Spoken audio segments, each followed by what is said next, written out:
28 मई 2024 की सुबह लगभग 10:15 के आसपास एक महिला कांस्टेबल कुछ कागज लेकर एसएचओ के पास यानी कि इंस्पेक्टर के पास जाती है और जाने के बाद कागज उनके सामने रख देती है। अब एसएचओ को सिग्नेचर करने थे उन कागज पर। जैसे इन्होंने कागज की तरफ देखा, फिर उस महिला कांस्टेबल की तरफ देखा और महिला कांस्टेबल की तरफ देखने के बाद कहा कि तुमने अगर हमारी बात मानी होती तो शायद ये दिक्कत, परेशानी महसूस ना कर रही होती। ये बात कहने के साथ साथ ही कुछ ऐसे अपशब्द, कुछ ऐसी बात कही जिससे क्या महिला कांस्टेबल को गुस्सा आ जाता है। इतना गुस्सा आता है कि वो अपना आपा खो देती हैं। उनकी जेब में एक मिर्ची का पाउडर रखा हुआ था। उस मिर्ची के पाउडर को उन्होंने खोला और खोलने के बाद तुरंत ही एसएचओ की आंखों में झोंक दिया। अब एसएचओ समझ ही नहीं पाए कि आखिरकार इतनी जल्दी, इतनी फास्ट आखिरकार हो क्या गया है। उस महिला कांस्टेबल के पास एक डंडा भी था जो अक्सर पुलिस वालों के साथ होता है। कहते हैं कि वो डंडा पुलिस वालों का एक गहना होता है, वैसे ही गहना जैसे कि उनके पास हथियार होता है। उस गहने यानी कि उस डंडे को उन्होंने उठाया और उठाने के बाद एसएचओ की तरफ बढ़ाते हुए एक के बाद दो तीन डंडे बहुत जोर के लगा दिए। जैसे ही पहले तो आंखों में मिर्ची पड़ी हुई थी, उसी का ही जलन, और दूसरा फिर डंडे पड़ जाते हैं तो उसकी और ज़्यादा तकलीफ। अब वो एसएचओ इतना परेशान हो जाता है, तुरंत ही वो चीखने लगता है, शोर मचाने लगता है।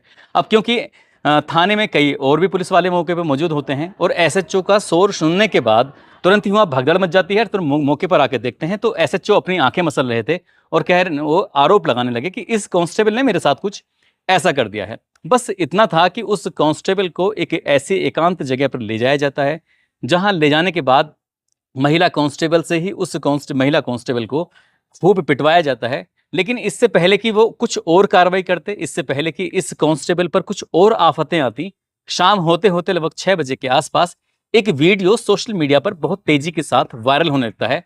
और वो वीडियो इतनी तेजी के साथ वायरल होता है कि हर किसी के मोबाइल में पहुंच जाता है। ये महिला कांस्टेबल जो वर्दी पहनी हुई थी, उससे पहले ही उसने कुछ ऐसा वीडियो तैयार किया गया था। वो वीडियो तैयार होते होते बड़े बड़े अधिकारियों के पास पहुंच जाता है, बड़े बड़े नेताओं के पास पहुंच जाता है, उत्तर प्रदेश के मुख्यमंत्री योगी आदित्यनाथ के पास पहुंच जाता है। बस इतना था कि उसके बाद फिर पुलिस की नींद टूटती है, उस महिला को ढूंढा जाता है और पता चलता है कि वो तो एक कमरे में एक तरह से कैद कर दी गई है और जल्दी जल्दी उसको छोड़ा जाता है ताकि ऐसा ना हो कि कहीं कुछ बड़ा मामला सामने न जाए। कौन है वो महिला कांस्टेबल? दरअसल उस बातचीत में महिला कांस्टेबल ने जो वीडियो वायरल हो रही थी तो दरोगा यानी कि एसएचओ द्वारा अवैध संबंधों का भी जिक्र किया गया था। किसके साथ हैं उसके अवैध संबंध, कौन है वो एसएचओ, कौन है वो महिला कांस्टेबल और क्यों उसको पीटा गया था? आज की कहानी वो जो आज हर किसी की जुबान पर चल रही है। आदाब, नमस्कार, सत श्री अकाल। मैं उस्मान सैफी। आज की जो सच्ची घटना मैं आपको सुनाने जा रहा हूँ, ये सच्ची घटना है उत्तर प्रदेश का एक जिला है रामपुर, और रामपुर की ही एक तहसील है बिलासपुर, और बिलासपुर तहसील का एक थाना लगता है खजुरिया। दरअसल बात कर रहा हूँ 23 मई 2024 की सुबह लगभग 10 बजे के आसपास इसी खजुरिया थाने में तैनात एक महिला कांस्टेबल दूसरी महिला कांस्टेबल यानी कि आरजू के पास जाती है और आरजू से जाके कहती है कि आरजू, तुम्हारी एक स्कूटी है, मुझे स्कूटी दे दो, कुछ ज़रूरी काम है। बस मैं यूं गई और यूं वापस आई। दरअसल आरजू ने वो स्कूटी 7 दिसंबर 2021 को खरीदी थी। कम चलाया करती थी, इसलिए उसकी हालत एकदम नई जैसी थी। और अब हालांकि उसे यहाँ से लगभग 18 किलोमीटर दूर बिलासपुर रोजमर्रा की तरह डांक लेके जाना होता था और डांक लेकर वापस इसी थाने में आना होता था। डाकिए के रूप में इनका काम होता है। अब जैसे ही उस महिला कांस्टेबल ने स्कूटी मांगी तो स्कूटी उठाकर दे दी, क्योंकि स्कूटी है, ये तो एक आम चलन है, कोई किसी के पास सामान नहीं होता तो वो एक दूसरे से मांग लिया करते हैं। अब यहाँ से वो स्कूटी महज 100 मीटर या 200 मीटर के आसपास ही पहुंची होगी कि एक ट्रैक्टर ट्रॉली से स्कूटी टकरा जाती है और टकराते ही स्कूटी वो डैमेज हो जाती है। अब वो यहाँ शाम तक होते होते इस महिला कांस्टेबल को शायद इस बात की भनक नहीं लग पाई कि जो उसकी स्कूटी है वो टूट चुकी है, उसमें नुकसान हो चुका है। लगभग 1 लाख रुपए की स्कूटी किसी भी पुलिस वाले की, खासकर मैं कांस्टेबल की अगर बात करूं तो 30-40 हज़ार रुपए के आसपास सैलरी होती है। और जिस तरह से आज के दौर में महंगाई बढ़ रही है, इस महंगाई के दौर में अपने खर्च चलाना बहुत मुश्किल काम है। अब ऐसी स्थिति में कोई वाहन खरीदना, वो भी 1 लाख रुपए का या उससे ज़्यादा महंगा, तो ये भी एक किसी मिडिल फैमिली के लिए वाकई मुश्किल काम है। जैसे ही महिला कांस्टेबल को ये बात पता चलती है कि उसकी स्कूटी टूट चुकी है, डैमेज हो चुकी है, तो वो थोड़ा परेशान हो जाती है। अब उस जो लड़की मांग के लेके गई थी महिला कांस्टेबल, उसी से आरजू कहती है कि तुमने जो मेरी स्कूटी ली थी, मेरी स्कूटी को ठीक करके वापस कर दो, नहीं तो सही नहीं होगा। कुछ इसी तरह से होते होते इन दोनों के बीच में कहासुनी हो जाती है। कहासुनी कुछ ज्यादा हो जाती है, इसलिए जो जिसकी स्कूटी टूटी थी वो थोड़ा परेशान थी, क्योंकि उसे रोज बिलासपुर जाना होता था, फिर खजूरिया थाने आना होता था, डांक ले जाना लाना इस तरह से चल रहा था। जब यहाँ से बात नहीं बनती है तब आरजू ने परेशान होकर कहा कि मैं साहब से बात करूंगी, साहब यानी कि एसएचओ से शिकायत करूंगी कि तुमने मेरी स्कूटी को क्षतिग्रस्त कर दिया है, अगर तुम नहीं मानी तो मैं तुम्हारे खिलाफ एफआईआर भी कराऊंगी। कुछ इस तरह की शिकायत थी, कुछ इस तरह की बातें थी।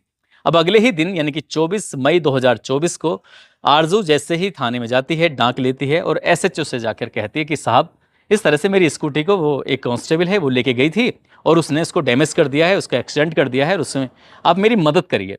अब यहाँ जिम्मेदारी बनती थी एसएचओ की कि बात सुनने के बाद कोई ना कोई बीच का रास्ता निकालते, लेकिन उन्होंने बजाय मदद करने की, बजाय बात सुनने की, शायद बताते हैं कि ऐसा काम करना शुरू कर दिया जैसे एक पुलिस वाले अक्सर किसी भी फरियादी के साथ करते हैं, जो अक्सर पुलिस वाले किसी भी मामले को गंभीरता से लेते नहीं है।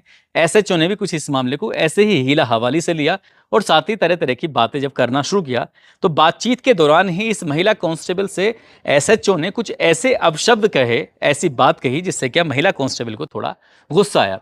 और यहां तक भी कहा गया था कि जो महिला कांस्टेबल स्कूटी लेके गई थी, कहा कि देखो वो कितनी अच्छी है, मेरी सारी बात मानती है, काश तुम भी मेरी सारी बात मानो तो इस तरह की दिक्कत, इस तरह की परेशानी हो ही ना। अब महिला कांस्टेबल परेशान हो जाती है, परेशान होने के बाद जाते जाते कहती है कि साहब मैं सीओ साहब से ही बात कहूंगी, क्योंकि बिलासपुर रोज ही तो उसे डांक लेके जानी होती थी, सीओ से मिलना हो या नहीं नहीं हो, लेकिन बाकी के जो कर्मचारी होते थे सीओ दफ्तर के, उनसे तो मिलना होता ही था। उसने जब ये बात इस महिला कांस्टेबल ने एसएचओ से कह के निकल जाती है, निकलने के बाद अपना जो रोजमर्रा था उसमें लग जाती है। अब ना कोई शिकायत ना कोई शिकवा, लेकिन इससे पहले कि महिला कांस्टेबल जाके सीओ साहब से कुछ बात कहती, कुछ परेशानी बयां करती, एसएचओ साहब ने शायद पूरी कहानी सीओ साहब को बयां कर दी और जो बात कहने की थी वो, जो नहीं कहने की थी वो, सब कुछ एक तरह से पूरा जो एक अपने अधीनस्थ या अपने निचले दर्जे के कर्मचारी होते हैं उनके प्रति जो उनकी जो भी भावना रही होगी वो सीओ साहब को उन्होंने ऐसा ब्रीफ कर दिया कि सीओ साहब के मन में भी उस महिला कांस्टेबल के प्रति कुछ ज्यादा अच्छी भावना शायद नहीं रही होगी। इसलिए अब बात आती है, थोड़ा वक्त आगे गुजरता है, लेकिन महिला कांस्टेबल ने अभी तक किसी से कोई शिकायत नहीं की थी। 27 तारीख को सीओ दफ्तर से फोन आता है बिलासपुर से, इसी महिला कांस्टेबल आरजू के पास कि आपको साहब ने बुलाया है, साहब आपसे बात करना चाहते हैं। अब महिला कांस्टेबल परेशान हो जाती है कि भाई मैंने तो अभी तक किसी से शिकायत की ही नहीं है, लेकिन ये इस तरह से सीओ साहब के पास बात पहुंच चुकी है, ये क्या बात हुई, यानी कि एसएचओ ने पहले से मेरे खिलाफ भड़का दिया उन्हें। अब इसके दिमाग में कुछ इस तरह की बात फिट हो जाती है। 27 तारीख को मुलाकात तो नहीं होती है, लेकिन 28 तारीख को उसे जाना ही था सीओ दफ्तर में, पहले एसएचओ के दफ्तर में फिर सीओ के दफ्तर में।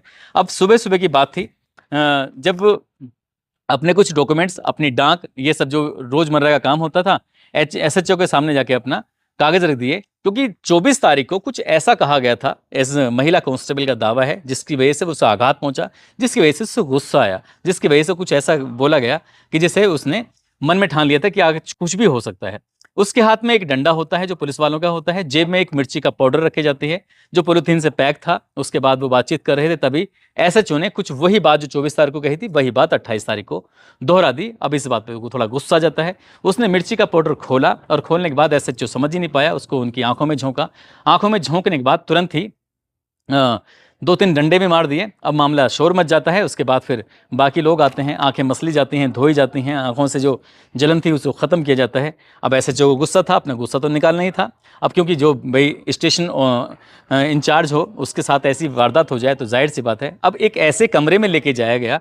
उस कमरे में लेने के बाद एक और महिला कांस्टेबल, ये दावा किया जा रहा है कि ये वही महिला कांस्टेबल है जो क्या स्कूटी मांग कर ले गई थी, उसी से इस महिला कांस्टेबल को खूब पिटवाया जाता है और पीटा जाता है। ये भी कहा जाता है कि फिर से अपशब्द कहे थे, कुछ ऐसी बात कही थी जो शायद उसे बुरा लग रही थी। लेकिन ये कोई नहीं जानता था कि इसी महिला कांस्टेबल ने अपने पास एक वीडियो रिकॉर्ड किया हुआ था, जब वो लगातार सीओ दफ्तर से फोन भी आ रहे थे, उधर एसएचओ से सही से बात नहीं कर रहा था। इस तरह से परेशान होकर उसने एक वीडियो बनाया और वीडियो बनाने के बाद वो एक पत्रकार को भेज दिया, कहा कि भैया मेरे साथ कुछ ऐसी तरह की बातें। अब उस पत्रकार ने उस वीडियो को किसी और ग्रुप में, दूसरे तीसरे चौथे इस तरह से ग्रुप में वो वीडियो बहुत तेजी के साथ वायरल होने लगता है। वो कुछ इस कदर वायरल होता है कि उत्तर प्रदेश के अलग अलग जनपदों में, उत्तर प्रदेश की हर एक पुलिस डिपार्टमेंट के हर एक व्यक्ति के पास वो वीडियो पहुंचने लगता है। उसमें उस महिला कांस्टेबल ने आरोप लगाया कि खाकी वर्दी पहनकर कुछ लोग भेड़िए बन गए, ये खाकी की आड़ में भेड़िए हैं। मैंने प्रार्थना पत्र दिया था, उसमें कोई सुनवाई नहीं होती, और ये इस तरह के लोग हैं, अगर इन्हें 1000 रुपये ना मिलें तो कितनी दिक्कत खड़ी हो जाती है। किसी को भी अपराधी बना देते हैं, किसी की भी स्कूटी में तमंचा लगाया और उसे अपराधी बना सकते हैं। इनसे कोई भी अगर पंगा लेगा तो जाहिर सी बात है ये किसी के साथ कुछ भी कर सकते हैं। महिला सिपाही ने यहाँ तक बोल दिया कि जो महिला सिपाही मेरी स्कूटर लेके गई थी, दरअसल उस महिला सिपाही उस कांस्टेबल के साथ इस एसएचओ के जो थाने में तैनात हैं उसके अवैध संबंध हैं। ये दोनों साथ बैठे रहते हैं एक ऐसी जगह पर जहां पर ना कोई सीसीटीवी कैमरा लगा हुआ है, ना कोई, एक झोंपड़ी टाइप की बनी हुई है जहां अक्सर फरियादों की सुना जाता है, और वही महिला कांस्टेबल को लेकर अपने साथ अक्सर बैठा रहता है वो। और इसीलिए मेरी सुनवाई नहीं हुई, क्योंकि वो उसके साथ थोड़ा अंतरंग इस रिश्ते में रहता है। तो इस तरह के तमाम तरह के जो आरोप थे वो वीडियो के माध्यम से लगा दिए गए। अब जब वीडियो का माध्यम से जब आरोप लगाए जाते हैं तो जाहिर सी बात है फिर तो हड़कंप मच गया। अब वो डीजीपी ऑफिस से लेकर मुख्यमंत्री ऑफिस से लेकर तमाम तरह जगह से बात चल रही थी। उधर ये महिला कांस्टेबल जो थाने के अंदर एक कमरा था उसमें लगातार उसे पीटा जा रहा था।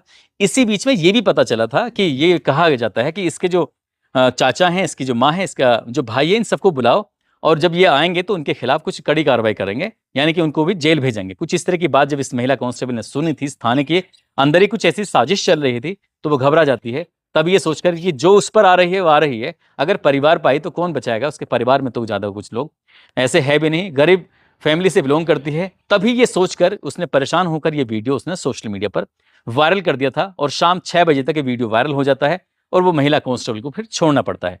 वायरल हो जाता है कुछ ज़्यादा, फिर अगला दिन आता है, अखबारों में छप जाता है, सोशल मीडिया पर फिर अखबार खबर चलने लगती है, टीवी पे खबर आने लगती है। अब हर कोई जानना चाहता था कि आखिरकार आरजू की समस्या क्या है। अब आरजू अपनी स्कूटी के लिए लगातार शिकायत कर रही थी, क्योंकि अब चारों तरफ से पब्लिक का प्रेशर बन जाता है, बड़े अधिकारियों का प्रेशर बन जाता है। तो पुलिस ने अपनी जान बचाते हुए 29 मई 2024 को FIR नंबर 090 IPS की IPC की धारा 279 और 427, वो सामान्य सी धारा है। या एक में धारा में तो यह है कि 50 रुपए से ज्यादा किसी का नुकसान, एक यह है कि किसी के वाहन को क्षति वगैरह चोट पहुंचाना। एक में 3 महीने की सजा है और एक में लगभग 2 साल की सजा, अगर ये आरोप सिद्ध होते हैं तो। यानी कि वो सामान्य से धारा लिख लिखा के, क्योंकि पब्लिक का प्रेशर बढ़ गया था, सोशल मीडिया से लेकर हर जगह वीडियो वायरल हो रही थी। और इस मामले की जांच जो CO साहब होते हैं संगम सिंह, संगम, उनको दे दी जाती है। उन्होंने फिर जांच पड़ताल करना शुरू कर दिया। उसमें 8-9 पुलिस वालों के बयान लेने भी ले लिए गए। अब ये महिला बार बार एक बात कह रही है कि मुझे ऐसी जगह ले जाया गया जहां पर CCTV कैमरे थे लेकिन वो काम नहीं कर रहे थे, उनकी जांच कराई जाए। अब जब अलग अलग मीडिया वालों ने इंटरव्यू लेना शुरू किया तो उनके पुराने पन्ने भी खोल दिए गए। दरअसल ये महिला कांस्टेबल बिजनौर का एक थाना लगता है भीमपुर, उसी क्षेत्र के किसी गांव की रहने वाली है। साल 2016 में इस महिला कांस्टेबल की उत्तर प्रदेश पुलिस में बतौर कांस्टेबल के तौर पर नौकरी लग जाती है और पहली पोस्टिंग मिलती है सीतापुर में। सीतापुर क्योंकि इसके घर परिवार से थोड़ा दूर पड़ता था, तो इस महिला कांस्टेबल ने किसी भी तरकीब से जुगाड़ भिड़ाकर अपना ट्रांसफर ले लिया और ट्रांसफर हो जाता है उत्तर प्रदेश की जिला संभल में। संभल में महिला थाने में पोस्टिंग हो जाती है, क्योंकि एक ऐसी जब थाने में रहते हैं तो वहां भी कई महिला कांस्टेबल या किसी से थोड़ा सा आपस में विवाद हो जाता है। और इसी बीच में जो PRD एक जवान होती है महिला, तो उससे कहासुनी हो जाती है, क्योंकि उन्होंने कुछ अपशब्द बोले और उन्होंने कुछ ऐसी बात कही जिससे इस महिला कांस्टेबल को बुरा लगा। जब यहाँ से कोई सुनवाई नहीं होती, परेशान होकर ये SP के दफ्तर जाती है एक प्रार्थना पत्र लेकर, और SP के दफ्तर में प्रार्थना पत्र ले जाने के बाद वहां जाकर अपनी शिकायत दर्ज कराना चाहती थी। लेकिन PRO ने देखा कि यहाँ पर क्यों आई हो, किस काम से आई हो, तो उन्होंने बताई पूरी कहानी। तो PRO, ये दावा किया जाता है कि PRO ने कहा कि अधिकारी का मूड खराब हो सकता है, तुम्हारी नौकरी जा सकती है, तुम्हारे खिलाफ कार्रवाई हो सकती है, तमाम तरह की इस तरह की बातें होती हैं। और इस तरह की बात होने के बाद कुल मिलाकर उस महिला कांस्टेबल को वापस भेज दिया जाता है और इस महिला कांस्टेबल की शिकायत को सुना ही नहीं जाता। जब शिकायत नहीं सुनी जा रही थी तो ये महिला कांस्टेबल परेशान होकर घर आती है और उसके बाद फिर बाद में स्पीड पोस्ट के माध्यम से इस शिकायत को उच्च अधिकारियों को भेज, यानी कि SP को भेज देती है। तो ये पूरी कहानी थी किस तरह से PRD जवान से झगड़ा हुआ था। अब इस जो रामपुर के खजुरिया थाने में जो झगड़ा हुआ है, SHO पर मिर्ची पाउडर फेंका गया, साथ ही लाठी से, उस पर जो पुलिस की लाठी होती है, डंडा होता है, उससे वार किया गया। उसके साथ साथ इस महिला के जो पति से विवाद था उसको भी जोड़ दिया गया, और साथ ही जो उससे पहले जिले में जो तैनाती थी, उस जिले का नाम है संभल, उसकी जो कहानी थी उसको भी जोड़ दिया गया। और इसी तरह से बताया गया कि इस महिला का जो थोड़ा गुस्सैल स्वभाव की है, इस तरह से बात करती है। अभी मीडिया में जो चल रहा है वो चल रहा है, लेकिन पुलिस इस मामले की, यानी CO साहब इस मामले की जांच कर रहे हैं। जिस तरह से जो पूरा प्रकरण चल रहा है उस तरह से भविष्य में शायद इस महिला कांस्टेबल को इंसाफ मिले या ना मिले, इसके बारे में तो कुछ कह नहीं सकते। लेकिन SHO पर जो आरोप लगाए गए थे महिला कांस्टेबल के द्वारा, उस SHO के खिलाफ अभी तक कोई कार्रवाई नहीं हुई है। और ऐसा दावा किया जा रहा है कि शायद हो सकता है कि कार्रवाई ना हो, क्योंकि महिला कांस्टेबल कह रही है कि उसके खिलाफ तो कार्रवाई हो गई, क्योंकि उसको सस्पेंड कर दिया गया है और बाकी किसी पर कोई गाजगिरी नहीं है। उसका जो नुकसान था ना, उसकी अभी तक कोई भरपाई हुई है, और वो सस्पेंड होने के बाद अब पुलिस लाइन में रहे और जब पता नहीं कब तक वो सस्पेंड रहेगी, क्योंकि हालांकि बड़े अधिकारी इनके एसपी राजेश द्विवेदी का ये कहना है कि इस मामले की जांच पड़ताल की जा रही है और जो भी दोषी होगा उसमें कार्रवाई की जाएगी। अब आगे कार्रवाई होगी या नहीं होगी ये तो खैर भविष्य के घर में छिपा है, लेकिन वीडियो वायरल ना होता तो शायद उस दिन इस महिला कांस्टेबल के साथ पता नहीं कितनी पिटाई होती, जैसा ही महिला कांस्टेबल कहती है। दोस्तों जाते जाते आज रिंकू और उनकी पत्नी है रेनू, जो कि सोनीपत के रहने वाले हैं, आज इनकी शादी की सालगिरह है। इनको शादी की सालगिरह की बहुत बहुत शुभकामनाएं, बहुत बहुत मुबारकबाद। साथ ही तेलंगाना का एक निजामाबाद एक इलाका है, एक जगह है, वहां पर एक मोहम्मद हाजी हैं। वो बताते हैं कि पति और पत्नी दोनों ही नबीना हैं। वो हमारी कहानियों को बहुत सुनते हैं। साथ ही उन्हें अतुल शर्मा मैडम की द्वारा सुनाई गई कोठे की कहानियां जो थी अलग अलग, वो कहानियां उन्हें बहुत पसंद आई। तो आप हमारे श्रोता हैं और हम आपका शुक्रगुजार करते हैं, क्योंकि आप देख नहीं पाते, आप आवाज़ के माध्यम से सब चीज़ों को बड़ी गहराई से समझने की कोशिश करते हैं। आपका जो मेल मिला था वो वाकई मैं बड़ा प्रफुल्लित हो गया और खुशी हुई मुझे कि आप इतना ख्याल रखते हैं, पता नहीं किससे कैसे करके मेल लिखवाया हुआ। जाते जाते ये हंसराज, नरेश सिंह, कुलदीप, उदयपाल, शहबाज, आर्यन, आसिम, उनकी पत्नी शबनम जलेसर से हैं, लकी सिंह, राशिद खान, विनोद कुमार, पुष्पा सिंह, हितेश पटेल, कामनी सिंह, सोनम सिंह, शशि अग्रवाल, इन लोगों ने नाम लेने की अपील की थी। आप सब लोग अपना ख्याल रखें, सुरक्षित रहें। जय हिंद, जय भारत।